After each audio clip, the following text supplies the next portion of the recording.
Over time, few consoles have become as synonymous with multiplayer as the Nintendo 64. Right out of the box, Nintendo's 5th generation machine came with 4 controller ports built in, which in itself was meant to be a flex against both of its major competitors. The PlayStation and Saturn only supported 2 players natively, and the N64 doubling that was, in part, a way to show off that the console could handle 4-player split screen without major performance issues. And indeed, the N64 became widely known as a vehicle for party games. Between Mario Kart 64, GoldenEye, the first 3 Mario Party titles, and the usual sports lineup supplemented by Mario Golf and Tennis, there was a lot to enjoy with family and friends. But out of all the multiplayer titles, I think Super Smash Bros. Perhaps best exemplifies the frantic blend of fun and chaos that a multiplayer game needs to become an all-time classic. And with a concept like Mario vs. DK vs. Yoshi vs. Pikachu, how could it not? What is now gaming's biggest crossover franchise began from surprisingly humble origins at HAL Laboratory, a studio best known at the time for the Kirby games. The game's director and Kirby's creator, Masahiro Sakurai, teamed up with programmer Satoru Iwata on a prototype fighting game initially titled Dragon King: The Fighting Game. At first, it was a completely original project starring generic placeholder characters. But Sakurai knew that breaking into the already oversaturated fighting game market of the 1990s would be difficult without some sort of hook. Unless it was one of the genre's established heavy hitters, your Street Fighters, your Tekkens, your Virtua Fighters, fighting games weren't exactly guaranteed hits. So, in an effort to make the project stand out, Sakurai began experimenting with the idea of turning it into a Nintendo crossover fighter. Knowing Nintendo would need more than just a pitch, Sakurai, partly at Iwata's urging, began developing the game in secret without official approval. As then head of HAL Laboratory, Iwata had already built up considerable goodwill with Nintendo thanks to his involvement with franchises like Kirby, Earthbound, and Pokémon, and he assured Sakurai that he would personally take responsibility for any backlash if the idea was rejected. In other words, Iwata more or less subscribed to the belief that it was easier to ask forgiveness than permission. So Sakurai and Iwata quietly continued refining and balancing the project for months before finally presenting it to Nintendo. Their prototype featured Mario, Donkey Kong, Samus, and Fox McCloud as playable fighters, and the proof of concept was approved for full production near the end of 1997. Even the title, Super Smash Bros., reportedly came from Iwata, who believed the use of the word brothers implied that the characters held no animosity, making the idea of Nintendo's mascots beating the hell out of one another easier for the company higher-ups to accept.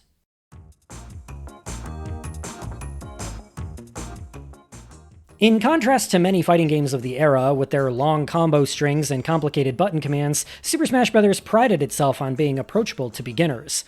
Sakurai had specifically cited his experiences dominating newer players in arcade machines of King of Fighters 95 as a major influence on the game.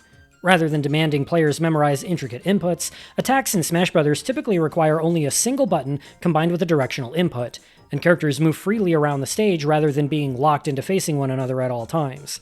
What also set Super Smash Bros. Apart were the arenas in which the fighting took place. Instead of the flat, interchangeable planes of traditional fighters, Smash Bros. Stages were dynamic and layered, filled with platforms, varying elevations, and environmental hazards.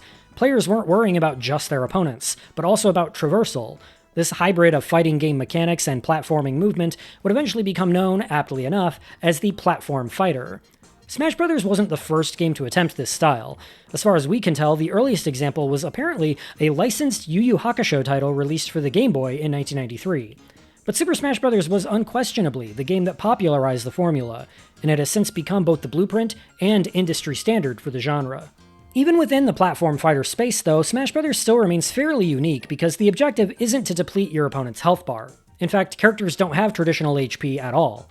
Instead, every fighter has a percentage counter that tracks accumulated damage, starting at 0% and theoretically climbing all the way to 999%, though realistically most characters won't survive much past 200 or so.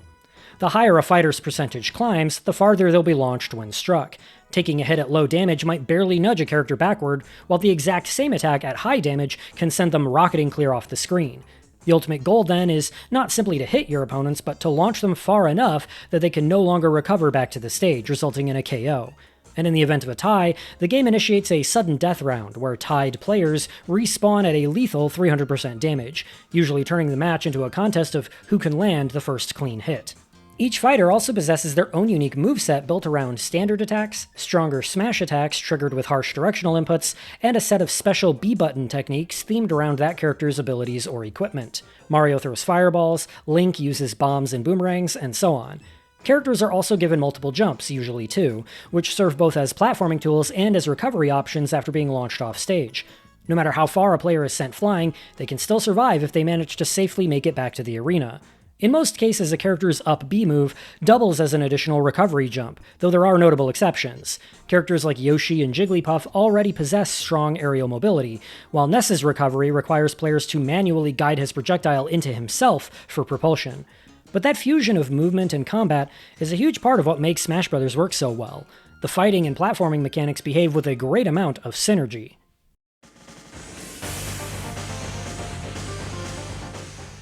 Super Smash Bros. Features 8 playable fighters from the outset, with 4 more unlockable through gameplay, bringing the total roster up to 12.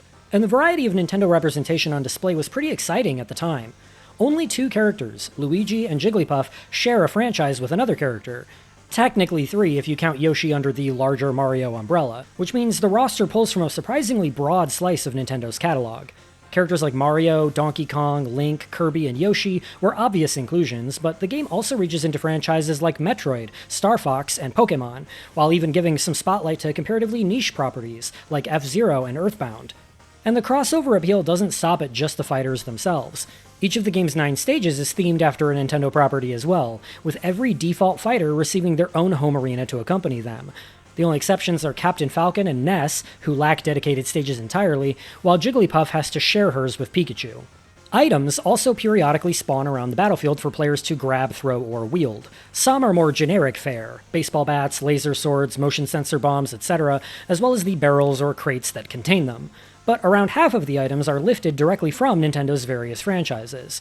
Mario's Bob-Ombs make appearances, Donkey Kong's iconic hammer returns as a devastating power-up, and Pokeballs can summon random Pokemon to temporarily wreak havoc on the battlefield. These franchise-specific items are also more likely to appear on their home turf. So for example, fighting on Hyrule Castle or Dreamland increases the likelihood of seeing heart containers or Maxim tomatoes appear, respectively. And there's a surprising amount of customization built around all of this. Matches can be played either as timed battles or stock matches, with players freely adjusting both the time limit and number of lives. Timed matches reward whoever earns the most KOs by the end, while stock matches are strictly last player standing affairs. Team battles are also fully supported, allowing for cooperative 2v2 matches, or even lopsided gimmick scenarios like a 3-on-1.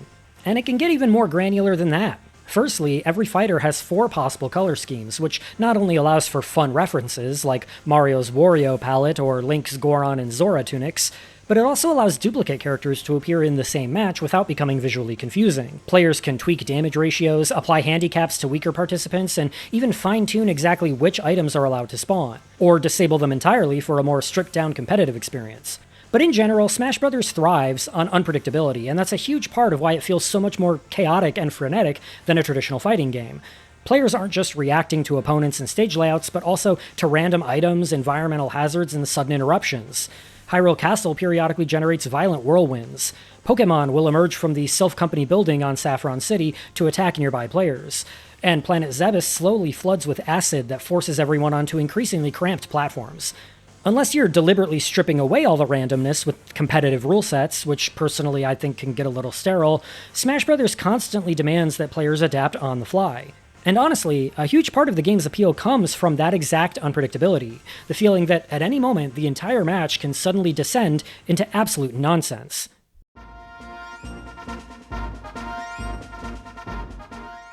Aside from the multiplayer, there's a fairly basic single-player mode as well, a standard arcade-style gauntlet that's about what you'd expect. You fight through a sequence of 10 matches against predetermined opponents, usually one-on-one but with a handful of exceptions, namely a team battle against the Mario Brothers, a 3v1 against a gigantic Donkey Kong, and the occasional enemy swarm. From the outset, players can adjust both the difficulty and their lives count, anywhere from 1 to 5, and the objective of each match is to simply knock each opponent off the stage a single time.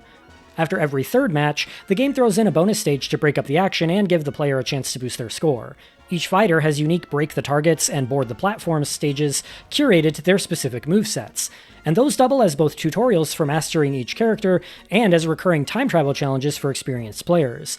Both these modes can also be accessed directly from the single-player menu. The third bonus game, Race to the Finish, is the least interesting of the bunch, since it's just one shared obstacle course for every character, with the only real variable being which random opponents show up to harass you along the way. Every run through single-player mode ends with a confrontation against Master Hand, a giant disembodied glove that's equal parts memorable and menacing. Judging by the game's opening cinematic, Smash Bros.' story is intentionally metatextual, with Master Hand seemingly representing the literal hand of a child pulling Nintendo action figures from a toy box and smashing them together. And honestly, that simple premise is all the game really needs, because that's exactly the feeling Super Smash Bros. Is trying to capture. The chaotic excitement of childhood imagination, of pitting your favorite characters against one another just because it's cool. And not only does the opening cinematic update itself based on which secret characters you've unlocked, but the specific fighters Master Hand grabs from the toy box are randomized, making it fun to watch just long enough to see who gets picked each time. And that's a feeling that permeates through much of the game, that feeling of enthusiasm and reverence for what's being made. Super Smash Bros. Is essentially one giant love letter to Nintendo, and there's a certain charm in that. And look, I'm not naive. There's absolutely a corporate self-promotion angle here too. What some call a love letter, others may call a billboard. But I think both those things can be true at once. Smash Bros. Absolutely functions as a glorified Nintendo advertisement, but it does so in a way that rarely feels hollow, and I think that's because Sakurai and the team at HAL clearly designed the gameplay first, and then worked Nintendo's characters into it afterward, rather than building the gameplay solely to advertise those characters. Sure, the game includes some pretty stiff, corporate-sounding character bios that read like they were lifted straight from a Nintendo promo booklet, but it also features an interactive credits sequence that lets the players shoot staff names to reveal exactly what they worked on, right down to specific characters and assets. There's a genuine sense of appreciation there for the people who made the game possible. And that's the charm at the heart of Super Smash Bros. Even while functioning as a giant Nintendo ad, it still feels sincere rather than cynical. They did misspell Congo Jungle, though, so Sakurai's a fake fan, I guess?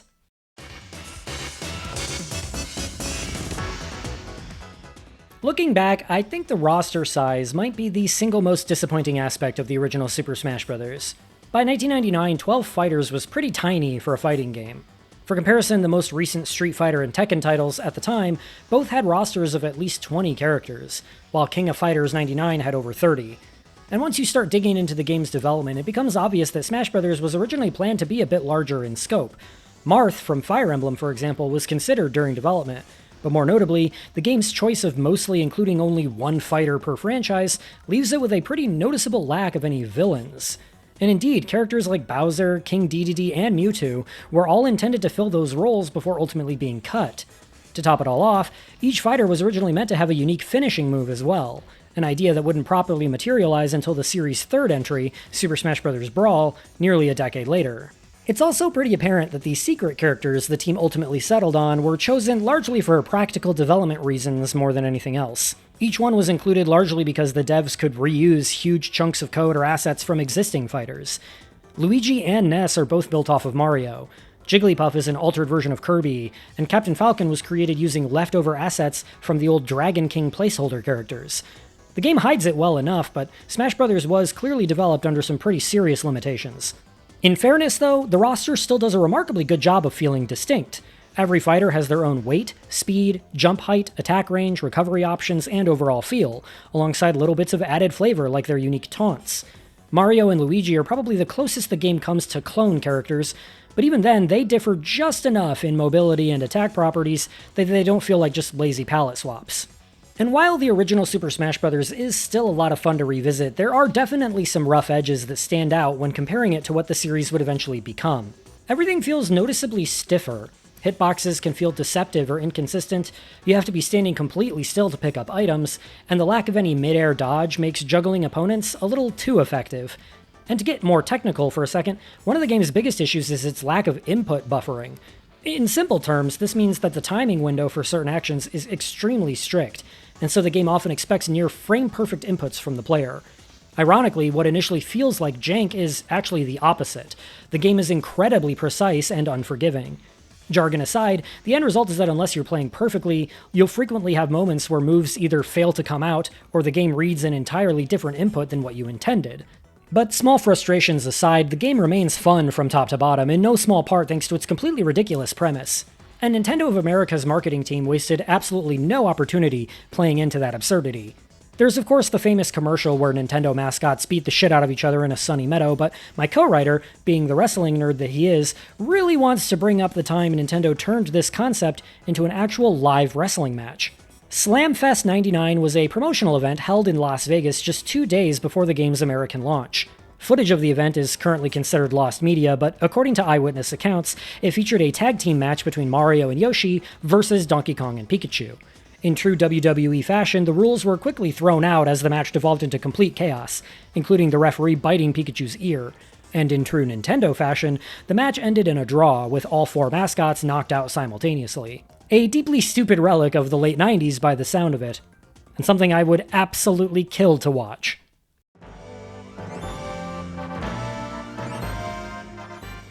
When it comes to Super Smash Bros., every entry in the series feels tied to a very specific transitory moment in Nintendo's history.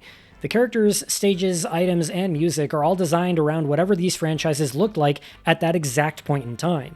And so revisiting these games years or even decades later turns them into fascinating little time capsules for both Nintendo and gaming culture as a whole.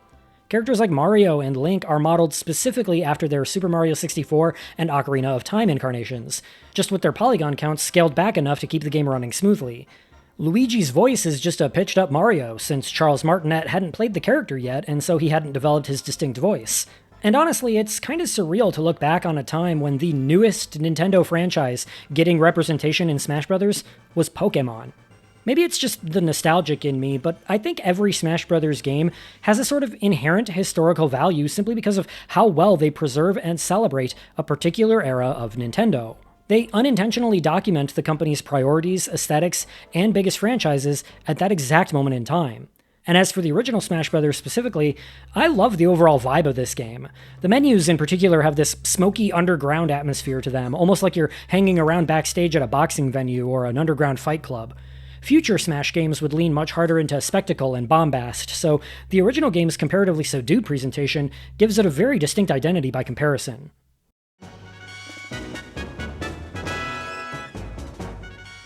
By now, Super Smash Bros. Has become one of the most recognizable and respected franchises in all of gaming. It wasn't the first crossover game nor the first platform fighter, but it absolutely became the gold standard for both. Outside of Nintendo's big 3 of Mario, Zelda, and Pokémon, Smash Bros. Has arguably been the company's most consistently present franchise, with every Nintendo console generation since the N64 receiving its own new entry. And incredibly, every subsequent Smash Bros. Game has sold better than the last, something that's practically unheard of in this industry, even for Nintendo's heaviest hitters.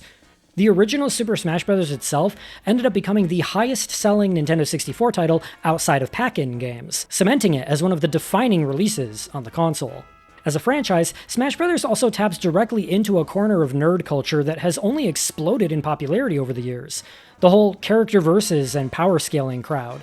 The internet is absolutely full of people obsessively debating which fictional characters could beat which other fictional characters in a fight. And honestly, you could argue that Smash Bros. Helped to cultivate and legitimize that entire subculture in the first place.